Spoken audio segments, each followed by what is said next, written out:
अध्याय 31। निवास स्थान के लिए कारीगर। फिर यहोवा ने मूसा से कहा, सुन, मैं ऊरी के पुत्र बसलेल को, जो हूर का पोता और यहूदा के गोत्र का है, नाम लेकर बुलाता हूं, और मैं उसको परमेश्वर की आत्मा से, जो बुद्धि, प्रवीणता, ज्ञान और सब प्रकार के कार्यों की समझ देने वाली आत्मा है, परिपूर्ण करता हूं, जिससे वो कारीगरी के कार्य बुद्धि से निकाल कर सब भांति की बनावट में, अर्थात सोने, चांदी और पीतल में, और जड़ने के लिए मणि काटने में और लकड़ी पर नक्काशी का काम करे। और सुन, मैं दान के गोत्र वाले अहीसामाक के पुत्र ओहोलीआब को उसके संग कर देता हूं, वरन जितने बुद्धिमान हैं उन सबों के हृदय में मैं बुद्धि देता हूं, जिससे जितनी वस्तुओं की आज्ञा मैंने तुझे दी है उन सबों को वे बनाएं, अर्थात मिलाप वाला तंबू और साक्षी पत्र का संदूक और उस पर का प्रायश्चित वाला ढकना और तंबू का सारा सामान, और सामान सहित मेज और सारे सामान समेत चोखे सोने की दीवट और धूप वेदी, और सारे सामान सहित होम वेदी और पाए समेत हौदी, और काढ़े हुए वस्त्र, और हारून याजक के याजक वाले काम के पवित्र वस्त्र और उसके पुत्रों के वस्त्र, और अभिषेक का तेल और पवित्र स्थान के लिए सुगंधित धूप, इन सबों को वे उन सब आज्ञाओं के अनुसार बनाएं जो मैंने तुझे दी है। सब्त अर्थात विश्राम दिन। फिर यहोवा ने मूसा से कहा, तू इस्राएलियों से ये भी कहना, निश्चय तुम मेरे विश्राम दिनों को मानना, क्योंकि तुम्हारी पीढ़ी पीढ़ी में मेरे और तुम लोगों के बीच ये एक चिन्ह ठहरा है, जिससे तुम ये बात जान रखो कि यहोवा हमारा पवित्र करने हारा है। इस कारण तुम विश्राम दिन को मानना, क्योंकि वो तुम्हारे लिए पवित्र ठहरा है। जो उसको अपवित्र करे वो निश्चय मार डाला जाए। जो कोई उस दिन में कुछ कामकाज करे वो प्राणी अपने लोगों के बीच से नष्ट किया जाए। 6 दिन तो कामकाज किया जाए, पर 7वां दिन परम विश्राम का दिन और यहोवा के लिए पवित्र है। इसलिए जो कोई विश्राम के दिन में कुछ कामकाज करे वो निश्चय मार डाला जाए। इसलिए इज़राइली विश्राम दिन को माना करे, वरन पीढ़ी पीढ़ी में उसको सदा की वाचा का विषय जानकर माना करे। वो मेरे और इस्राएलियों के बीच सदा एक चिन्ह रहेगा, क्योंकि 6 दिन में यहोवा ने आकाश और पृथ्वी को बनाया, और 7वें दिन विश्राम करके अपना जी ठंडा किया। जब परमेश्वर मूसा से सीनै पर्वत पर ऐसी बातें कर चुका, तब उसने उसको अपनी उंगली से लिखी हुई साक्षी देने वाली पत्थर की दोनों तख्तियां दी।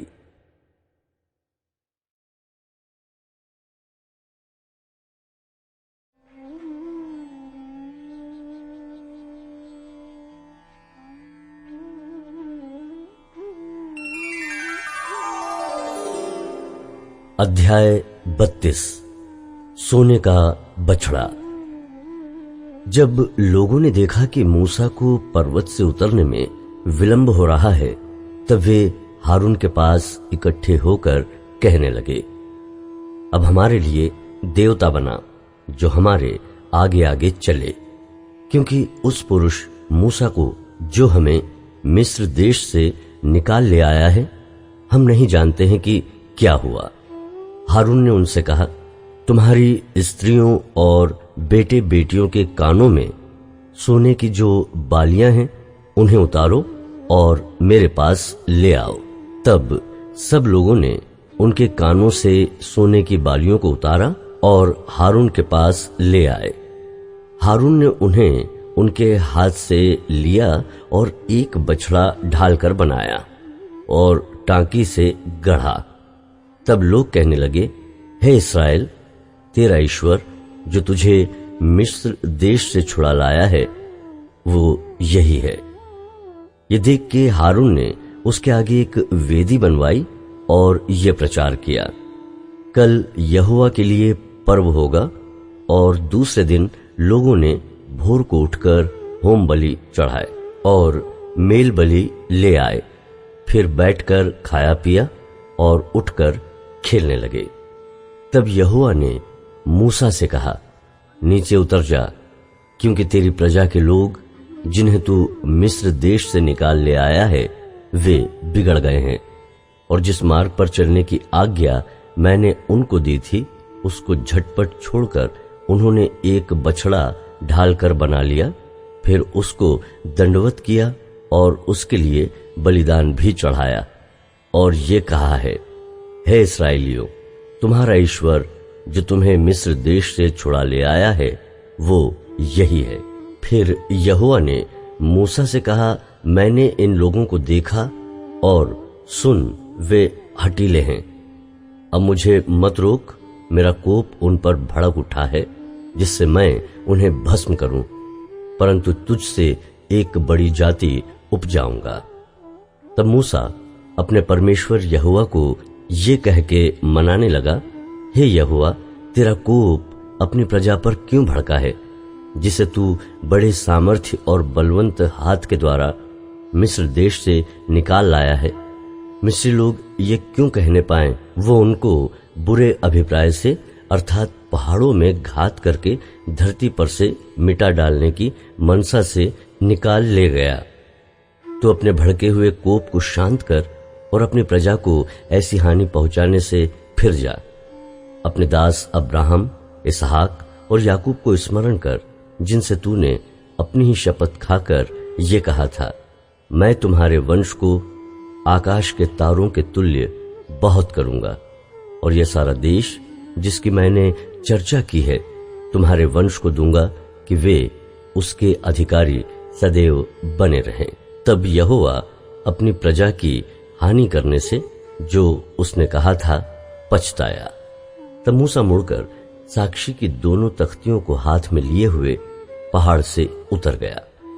उन तख्तियों के इधर और उधर दोनों ओर लिखा हुआ था, और वे तख्तियां परमेश्वर की बनाई हुई थी, और उन पर जो खोद कर लिखा हुआ था वो परमेश्वर का लिखा हुआ था। जब यहोशू को लोगों के कोलाहल का शब्द सुनाई पड़ा, तब उसने मूसा से कहा, छावनी से लड़ाई का सा शब्द सुनाई देता है। उसने कहा, ये जो शब्द है वो न तो जीतने वालों का है और न हारने वालों का है, मुझे तो गाने का शब्द सुनाई पड़ता है। छावनी के पास आते ही मूसा को वो बछड़ा और नाचना दिखाई पड़ा। तब मूसा का कोप भड़क उठा और उसने तख्तियों को अपने हाथों से पर्वत के नीचे पटक कर तोड़ डाला। तब उसने उनके बनाए हुए बछड़े को लेकर आग में डाल के फूंक दिया और पीसकर चूर चूर कर डाला और जल के ऊपर फेंक दिया और इस्राएलियों को उसे पिलवा दिया। तब मूसा हारून से कहने लगा, इन लोगों ने तेरे साथ किया है कि तूने उनको इतने बड़े पाप में फंसाया। हारून ने उत्तर दिया, मेरे प्रभु का कोप न भड़के, तू तो इन लोगों को जानता ही है कि ये बुराई में मन लगाए रहते हैं। और उन्होंने मुझसे कहा, हमारे लिए देवता बना जो हमारे आगे आगे चले, क्योंकि उस पुरुष मूसा को जो हमें मिस्र देश से छुड़ा लाया है हम नहीं जानते कि क्या हुआ है। तब मैंने उनसे कहा, जिस जिसके पास सोने के गहने हों वे उनको उतार लाएं। और जब उन्होंने मुझको वो दिया, मैंने उन्हें आग में डाल दिया। तब ये बछड़ा निकल पड़ा। हारून ने उन लोगों को ऐसा निरंकुश कर दिया था कि वे अपने विरोधियों के बीच उपहास के योग्य हो गए। उनको निरंकुश देखकर मूसा ने छावनी के निकास पर खड़े होकर कहा, जो कोई यहोवा की ओर का है वो मेरे पास आए। तब सारे लेवीय उसके पास इकट्ठे हुए। उसने उनसे कहा, इस्राएल का परमेश्वर यहोवा यूं कहता है कि अपनी अपनी जांघ पर तलवार लटकाकर छावनी के एक निकास से दूसरे निकास तक घूम घूम कर अपने अपने भाइयों, संगियों और पड़ोसियों को घात करो। मूसा के इस वचन के अनुसार लेवियों ने किया और उस दिन 3000 के लगभग लोग मारे गए। फिर मूसा ने कहा, आज के दिन यहोवा के लिए अपना याजक पद का संस्कार करो, वरन अपने अपने बेटों और भाइयों के भी विरुद्ध होकर ऐसा करो जिससे वो आज तुमको आशीष दे। दूसरे दिन मूसा ने लोगों से कहा, तुमने बड़ा ही पाप किया है। अब मैं यहोवा के पास चढ़ जाऊंगा। संभव है कि मैं तुम्हारे पाप का प्रायश्चित कर सकूं। तब मूसा यहोवा के पास जाकर कहने लगा, हाय हाय, उन लोगों ने सोने का देवता बनवाकर बड़ा ही पाप किया है। तो भी अब तू उनका पाप क्षमा कर, नहीं तो अपनी लिखी हुई पुस्तक में से मेरे नाम को काट दे। यहोवा ने मूसा से कहा, जिसने मेरे विरुद्ध पाप किया है उसी का नाम मैं अपनी पुस्तक में से काट दूंगा। अब तू जाकर उन लोगों को उस स्थान में ले चल जिसकी चर्चा मैंने तुझसे की थी। देख, मेरा दूत तेरे आगे आगे चलेगा, परंतु जिस दिन मैं दंड देने लगूंगा उस दिन उनको इस पाप का भी दंड दूंगा। अतः यहोवा ने उन लोगों पर विपत्ति डाली, क्योंकि हारून के बनाए हुए बछड़े को उन्हीं ने बनवाया था।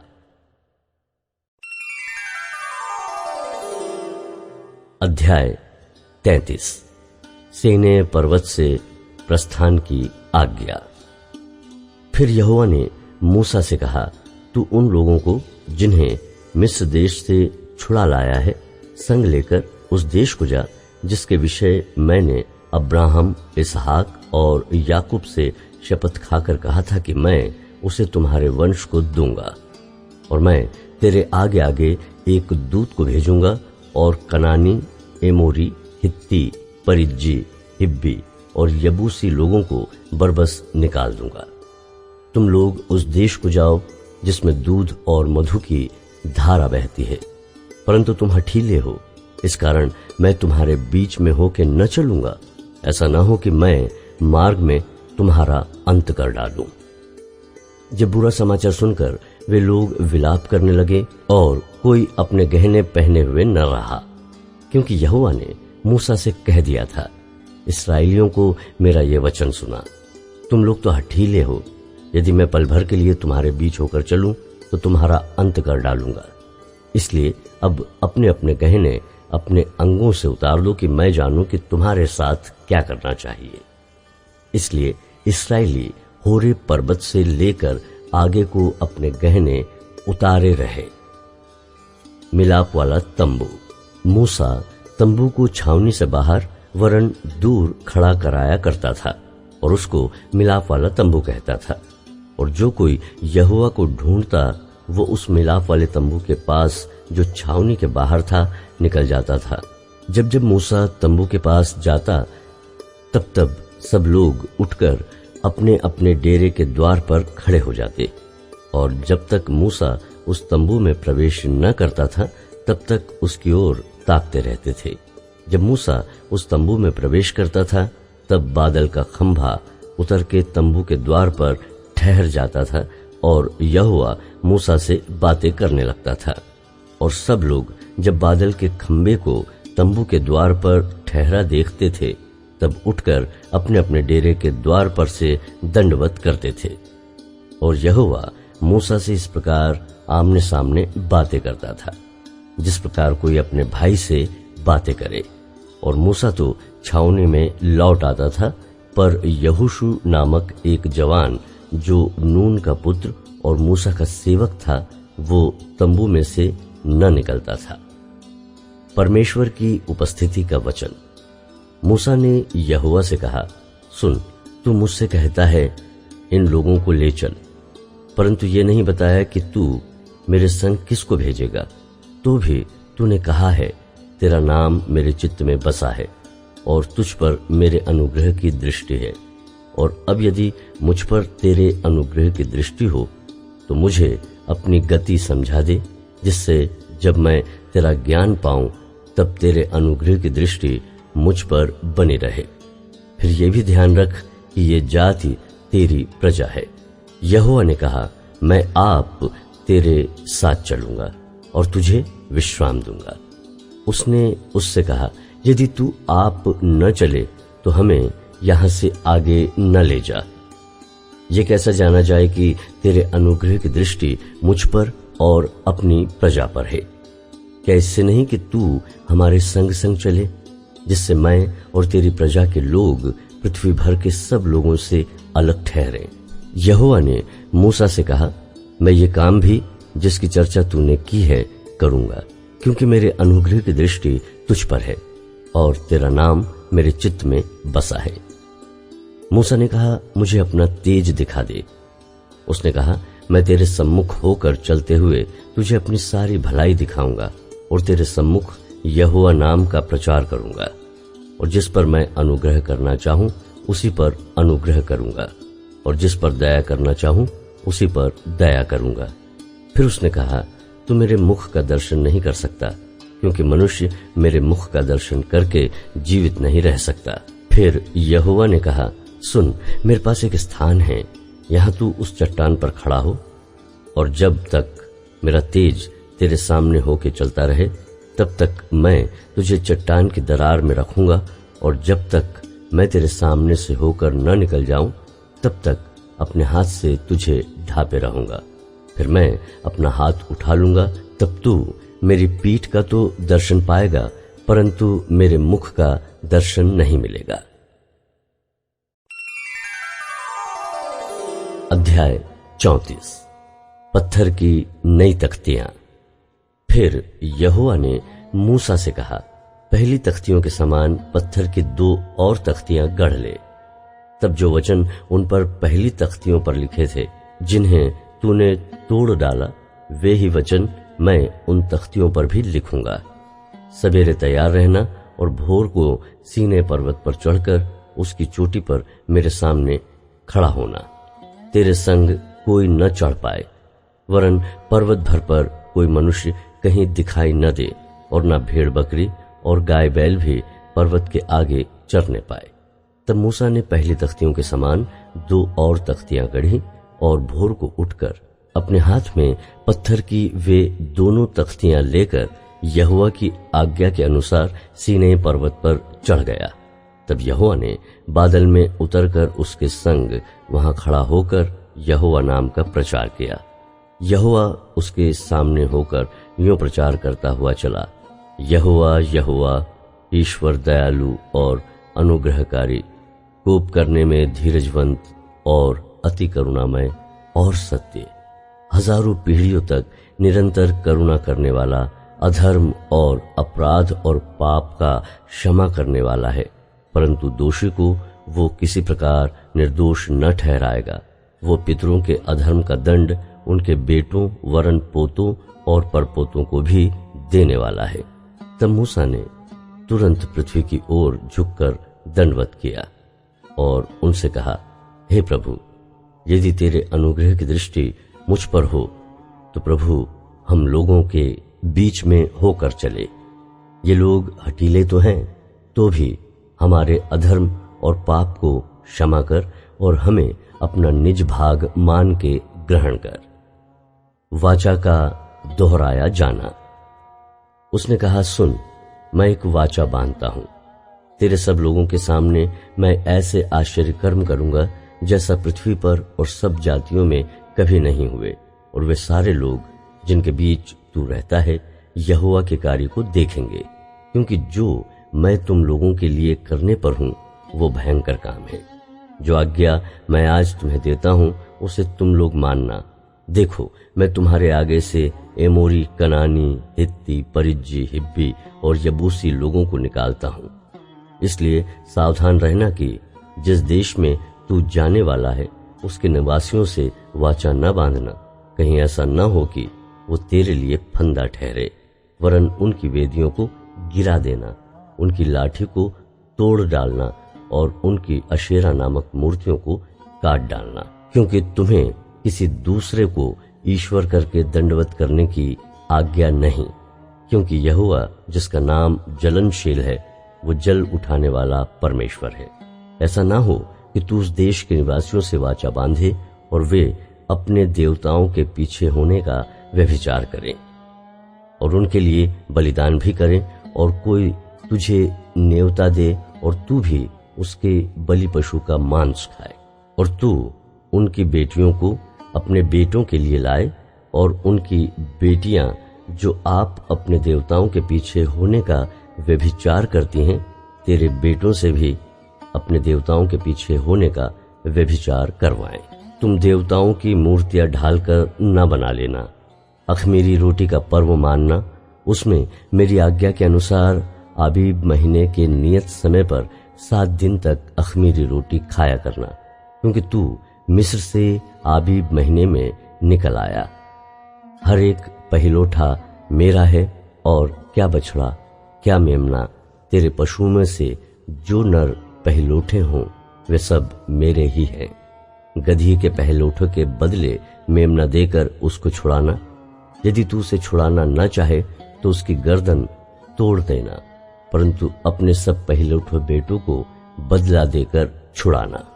मुझे कोई छूछे हाथ अपना मुंह न दिखाए। 6 दिन तो परिश्रम करना, परंतु 7वें दिन विश्राम करना, वरन हल जोतने और लौने के समय में भी विश्राम करना। और तू सप्ताहों का पर्व मानना, जो पहले लवे हुए गेहूं का पर्व कहलाता है, और वर्ष के अंत में बटोरन का भी पर्व मानना। वर्ष में 3 बार तेरे सब पुरुष इस्राएल के परमेश्वर प्रभु यहोवा को अपना मुंह दिखाएं, क्योंकि मैं अन्य जातियों को तेरे आगे से निकालकर तेरी सीमाओं को बढ़ाऊंगा। और जब तू अपने परमेश्वर यहोवा को अपना मुंह दिखाने के लिए वर्ष में 3 बार आया करे, तब कोई तेरी भूमि का लालच न करेगा। मेरे बलिदान के लहू को खमीर सहित न चढ़ाना, और न फसह के पर्व के बलिदान में से कुछ सवेरे तक रहने देना। अपनी भूमि की पहली उपज का पहला भाग अपने परमेश्वर यहोवा के भवन में ले आना। बकरी के बच्चे को उसकी माँ के दूध में न पकाना। तब यहोवा ने मूसा से कहा, ये वचन लिख ले, क्योंकि इन्हीं वचनों के अनुसार मैंने तेरे और इस्राएल के साथ वाचा बांधी है।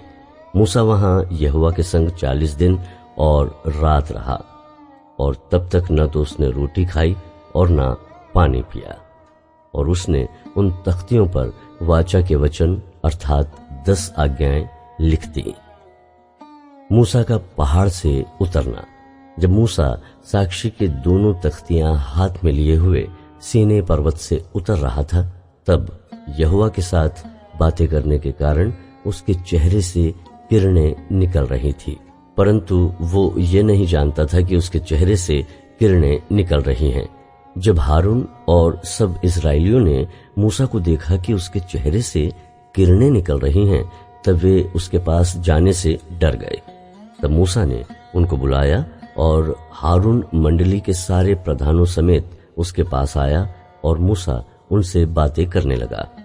इसके बाद सब इस्राएली पास आए, और जितनी आज्ञाएं यहोवा ने सीनै पर्वत पर उसके साथ बात करने के समय दी थी, वे सब उसने उन्हें बताई। जब तक मूसा उनसे बातें न कर चुका, तब तक अपने मुंह पर ओढ़ना डाले रहा।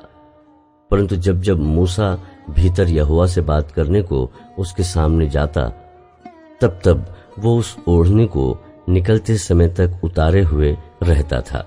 फिर बाहर आकर जो जो आज्ञा उसे मिलती उन्हें इस्राएलियों से कह देता था।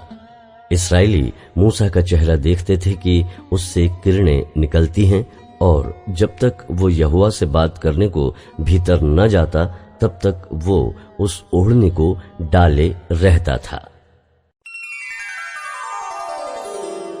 अध्याय 35।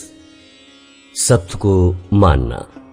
मूसा ने इस्राएलियों की सारी मंडली को इकट्ठा करके उनसे कहा, जिन कामों के करने की आज्ञा यहोवा ने दी है वे ये हैं। 6 दिन तो कामकाज किया जाए, परंतु 7वां दिन तुम्हारे लिए पवित्र और यहोवा के लिए परम विश्राम का दिन ठहरे। उसमें जो कोई कामकाज करे वो मार डाला जाए, वरन विश्राम के दिन तुम अपने अपने घरों में आग तक न जलाना। पवित्र तंबू के लिए भेंट।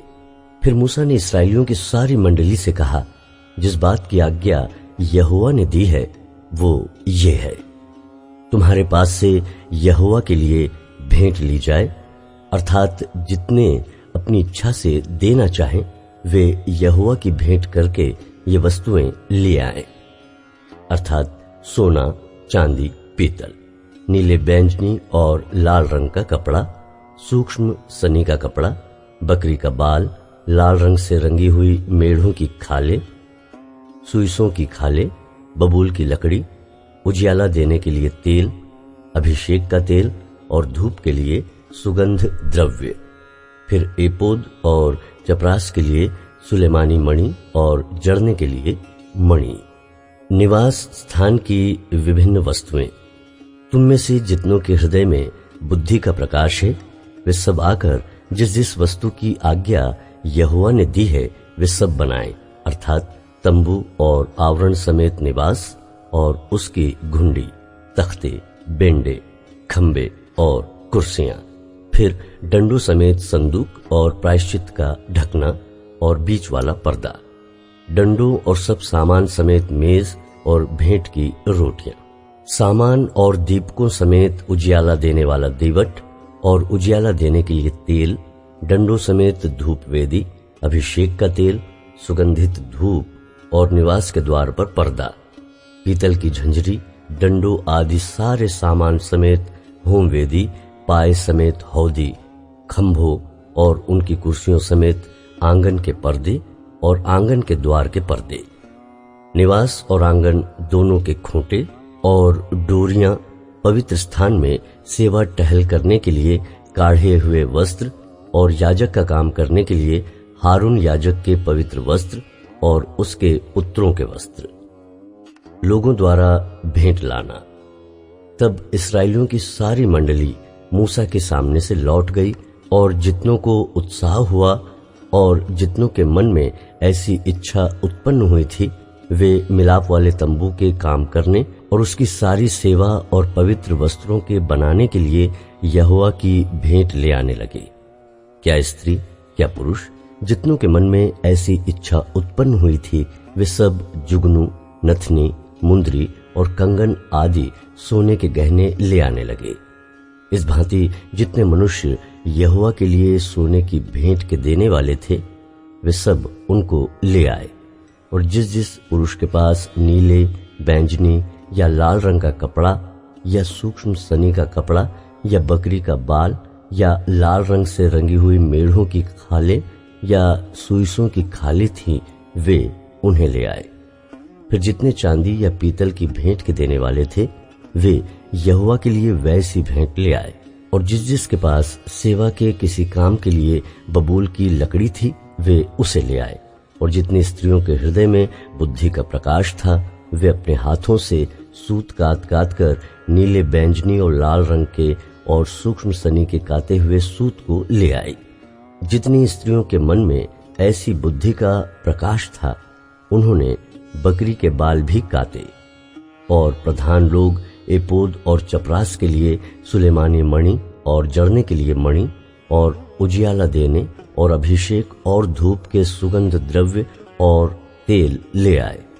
जिस जिस वस्तु के बनाने की आज्ञा यहोवा ने मूसा के द्वारा दी थी उसके लिए जो कुछ आवश्यक था उसे वे सब पुरुष और स्त्रियां ले आए जिनके हृदय में ऐसी इच्छा उत्पन्न हुई थी। इस प्रकार इस्राएली यहोवा के लिए अपनी ही इच्छा से भेंट ले आए। मिलाप वाले तंबू के लिए कारीगर।